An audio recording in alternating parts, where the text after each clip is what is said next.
Hey guys. All right, guys, we just got home from a huge show in the city of Toronto. Hatebreed, Obituary, Cro-Mags, Terra, Fit for an Autopsy. This was a festival. Yeah. It felt like it. It started really early. We got there for 5 o'clock. The doors Some opened at people 5. weren't even there. Some people weren't even there because people are coming from work and school. So normally shows in Toronto don't start until 7. This one started really early. The first band, Fit for an Autopsy, they went on at 6:15. That's really, really early. But there's 5 bands on the bill. You have to start early in order for you to finish around 11:30. Yeah. That's almost the time that shows finish in the city of Toronto. So I understand why they had to start early. Just a shame because a lot of people missed out on Fit for an Autopsy. And as I was watching them, I was thinking, I don't always listen to deathcore, but when I do, it's definitely Fit for an Autopsy. I love that band. I honestly, the first time we saw them with Arch Enemy and Trivium. Deathcore is not my favorite genre, but they do it in a way where it really... I 100% agree with you. It's definitely not my favorite genre, but these guys do it. They have their own style within it. Within that genre, they have their own style. And specifically the drums and the guitar playing, I really enjoy the vocals as well, but the drums and the guitar playing really set their music apart. They're really good. We discovered them through Black Mammoth before we went to see them with Trivium and Arch Enemy, and they were impressive that night with Trivium and Arch Enemy. I felt that they were even better tonight. They were a lot more tight. Yeah. Their set was a lot tighter. They're a really professional sounding band. They come on stage, they put on a good show. I'm surprised. Very energetic. I'm surprised after the show I went to go, talk to them because they were at the merch stand, and the lead singer remembered me. Yeah, from the last show. Yeah, I was surprised. Yeah, he's a really nice guy. He's a really nice dude. You know, he's a gamer. Really? Yeah, he's a gamer. So. He's like, oh, I see you've grown your hair because last time my hair was like up to here. Yeah. Right, and he's like, I'm trying to grow my hair too. He's a nice guy. He's a really cool dude. We got to talk to him after the show and said to him that we hope that they come back again soon because last time we saw them was 2017. It's 2019. It's been a long time. I really hope to see them back in Toronto soon, and perhaps not as an opening band, but maybe a middle of the card kind of band so that they have a little bit of an extended set. You know what I mean? Their set was really short. Having said that, they finished with Black Mammoth, a song that I think everybody in the crowd knew that song. It's perhaps one of their biggest songs. And it's such an energetic song, but they're such an energetic band. I was really paying attention to Will Putney, the guitar player, during their set. He's such a good guitar player. I really enjoyed a lot of the times during the set. I was just really looking at him playing because I was really taken back by how good he is, and it was really good. Fit for an Autopsy is an amazing band. Second time seeing them live, they never disappoint live. They're really fun to watch. They always make sure the set, while not a long set, it's a very robust, very energetic. There's like they pump you up and they get you ready for the bands. They're a really good opening band because they really get the crowd going. They start the fun, the hostilities, if you will, of the night. So Fit for an Autopsy, a band that I highly recommend. If you've never seen these guys live, I highly recommend you check them out, regardless if you're a deathcore fan or not. Like, we're not huge deathcore fans, but these guys do it and do it properly. I really like their sound. Like I said, I like the vocals. I like their sound. The drummer is a beast behind the drums too. Absolutely beast. So there's a lot of good things coming when you get Fit for an Autopsy on a concert bill. After them was Terror. They have a new album, came out last year. So they're touring, supporting that album. They released a new album last year. They were next on the bill. By the way, if I'm not mistaken, Will Putney, the guitar player from Fit for an Autopsy, he was the producer on that album of Terror. If I'm 99.9. He was on the side of the stage while they were performing, and I saw him.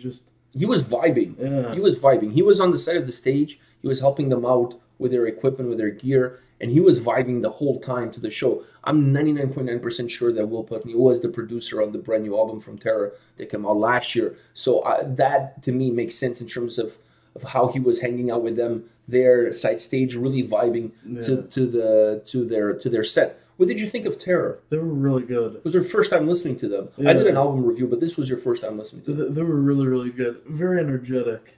The old guy was really... The lead singer is he's not an old guy. You make him sound like the dude came on stage with a wheelchair. No, like he's probably a little bit older than me. Like he's a little bit, but like he was still jumping around and super. That to me, I really like their record that they released last year. I really like the record. but I've never seen them live. So I was really interested to see. He had a suicidal tendencies hoodie. He was super energetic. I thought he was perhaps, if you have to rate all the bands that were on this bill today, as far as the front man is concerned, he was the second. To me, to you, he was the second? Because you don't remember the Cro-Mags. Oh, Cro-Mags, yeah, okay. But but what I was going to say is that to me, in terms of his interaction with the audience, he was number one, because I think he was a spark plug to get like the crowd surfing, the circle. The crowd went absolutely ape shit during Terror. He really had a way of getting the crowd going, and because he was super energetic on stage. Yeah. I mean. Not just energetic in terms of the way he was moving around on stage, but he was engaging with the audience and getting people hyped, like climb on top of people, you know, like he was just like these guys are here in security, they're here to do their job, so for you to climb over people and this and that. So he was really engaging with the audience. Mm-hmm. So regardless if you knew Terror or you didn't know Terror going in, he was able to really get the most out of the audience. He really hyped. Like he's a really great frontman, really great. I mean, he's a good singer, but how he hypes the crowd, how he has everybody like in a frenzy. The way it's like the crowd are sharks, and he's just cutting chump and throwing blood water into the water for the sharks to go into a frenzy. That's how he was. He was like the guy was so just easy to follow. Yeah, but he really gets you going. Yeah. Like, I mean, the guy is absolutely hype. I absolutely love their set. Really incredible set. They were really good tonight as well. They did a really good job. So it was a lot of fun to see Terror. Right after Terror, Cro-Mags. Yeah. Okay, let me say this about Cro-Mags before you say anything about Cro-Mags. Let me say this. Cro-Mags have been around since the early 80s. These guys have been around forever. Seeing the Cro-Mags is, to me personally, I've known the Cro-Mags. I mean, I've not known personally. I've known the band many years. One of the bands that to me, I discovered them through Agnostic Front with the whole New York hardcore scene. Agnostic Front, Mad Ball, Sick of It All, Cro-Mags are in that picture. So let me say this: finally seeing the Cro-Mags live is like going to Jurassic Park and you see the Tyrannosaurus Rex. And you're like, wow. Because they're a dinosaur of the New York hardcore scene. And the same way you go to Jurassic Park, the moment you see Tyrannosaurus Rex, you're like, wow, shit is about to go down. Because you know somehow shit is about to go down. Jumping around. So so seeing the Cro-Mags is like seeing Tyrannosaurus Rex at Jurassic Park. And you're like, first you're taken back by, wow, I'm seeing like a legend. I'm seeing legends play in front of me. And then the moment after that, like the second right after that, you're like, shit is about to go down because these guys are going to break the place down. And wow, talk about a frontman who's super energetic. I mean absolutely insane. Absolutely insane. He was throwing water across the stage. Yeah, the guy was going. I mean, he was absolutely losing his marbles. He was so into it. He was hitting those high notes, and he was like holding his chest. Yeah, he was really vibing with the music. You could totally tell that he's just a conduit for the music, right? He was just absolutely in the zone. It was my first time seeing Cro-Mags, and what a performance by all of them. But it's just absolutely mesmerizing to see them because they also feed from the crowd. They also got the crowd hype. It's like with every passing band, the crowd got hyper and hyper. Yeah, but how could you not get hype with a guy jumping around stage like really high off the ground too? Yeah, he was absolutely on a different level. Yeah, like absolutely. When you think about two frontmen, they really he even threw the mic into the crowd a couple times. He came into the crowd with a mic, and he like absolutely energetic, alive, feeling the music, really vibing to the music, and really the perfect segue from Terror, because Terror really took it up a notch from Fit for an Autopsy, and then these guys grabbed that and took it even one notch higher, if you will. All right, so then after Cro-Mags came, who came after Cro-Mags? Obituary. Yeah. All right, so Obituary, my first time seeing Obituary live, I can't believe I'm 41. I shouldn't have said that. I should have said that I'm like 57 or 75. Like your age has been... All right, my age has been revealed. So I can't believe it's taken me this long to see Obituary live. But they did. The only thing that disappointed me about Obituary was the set being so short. I mean, everybody else felt like they played. They didn't even say like, "We'll see you next time. This is our last song." No, they did their last song and they left. Yeah, I think they only played like 7, 8 songs. I don't know. We have the set list. I gotta check. The set list was 12, but I don't think they played 12. No. They didn't play 12 songs. They played like 7 or 8. 7 or 8. Yeah, the maximum 8. They didn't. It was that's to me was the only disappointment. It was that the set was so short compared to like Cro-Mags and Terror. Yeah, because their songs are shorter, so they were able to fit more songs into their set list. Autopsy had about the same amount of songs as Obituary. I think so as well. Anyways, great to see those legends too, because they're legends of death metal. Now we cut a pick. I got a pick. Yeah. I got a pick. And it has his face on the cartoon from the video, the 10,000 Ways to Die. Remember the videos with cartoons? So the cartoon from the video.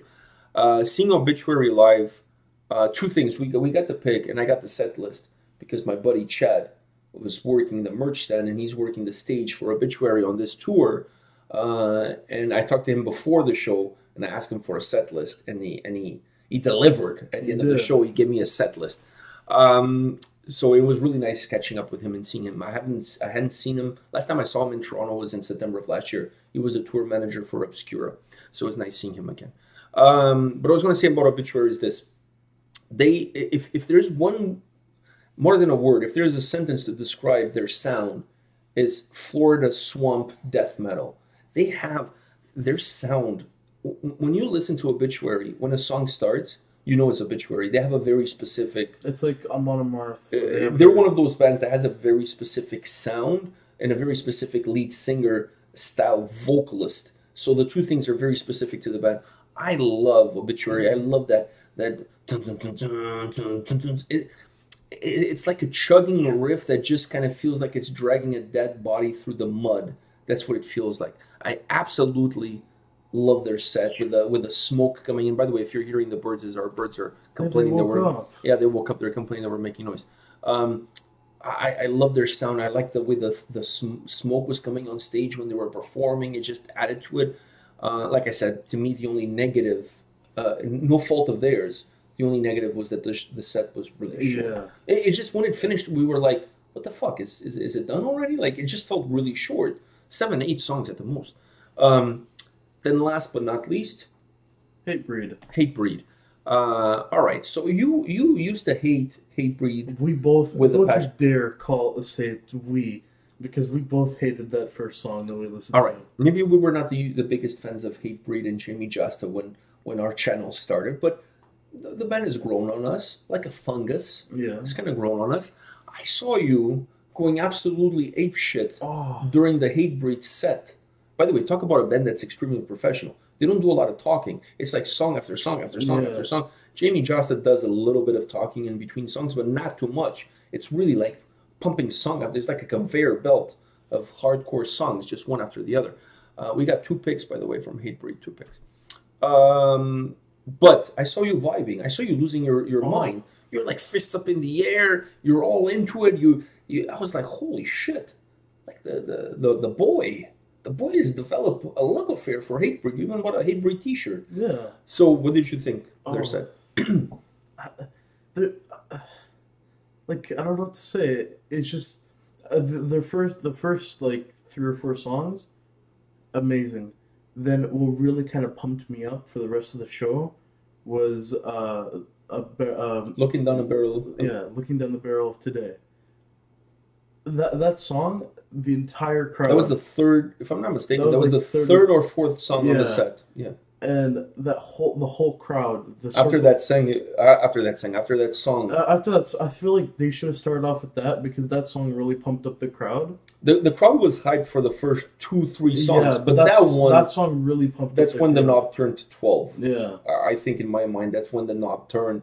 From that point on, the crowd was absolutely insane. And he was walking around the stage and he was kind of hyping us up, so that's why I was, putting my fist in the air. But everybody was super hyped on stage. By the way, I was wearing a Creator shirt. The bass player was wearing a Creator shirt. Yeah. And it said Satan is real in the back. So does mine. Yeah. All right, so There you go. You know, great minds think alike. Yeah. And have great taste in music is what can I say.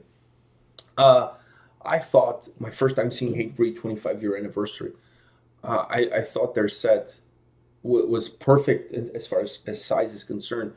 But what a band, like in terms of their energy, they really transport their energy from stage to the audience extremely well. It really comes across perfectly. The way the guitar players interact with the audience, the bass player, Jamie Josta, everybody really gets on the same page. And it's really about they feed off of the crowd's energy, but the crowd feeds off of their energy. So there's like this two-way street where they're feeding off each other. Yeah, the two components of the show are really feeding off of each other throughout the night. And like I said, super energetic, but super professional, song after song after song after song after song.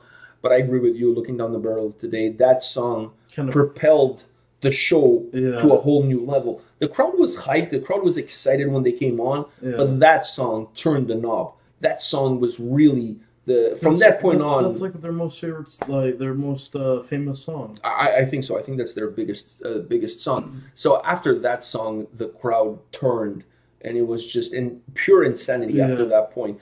And they kept feeding off of it. And they kept giving back to the audience. Yeah, I saw you. You were going. We were in the front, and for the other bands, I had some room to stretch my legs. Not during Hatebreed though. No, I could barely take any video or pictures because the crowd was everything. If you try to take your phone off, the 99% chances would get knocked out. I got a deep tissue massage while I was in there because there was a guy behind me and he was like elbowing me and punching me in the back. It was a deep tissue massage. Yeah, it was a Swedish deep tissue massage, and you don't even have to go to IKEA. So it was a great night. Overall, it was a great night. This tour is going to hit a lot of cities. It's already hit some cities, but it's going to hit a lot of cities. There's going to be a second leg of the tour. If you guys have a chance to go to catch this tour, I highly recommend it. I mean, it's a killer lineup of bands. If you're a hardcore fan, this is really almost the who's who of hardcore. I think during the second leg of the tour, I think Agnostic Front is going to be on that second leg of the tour.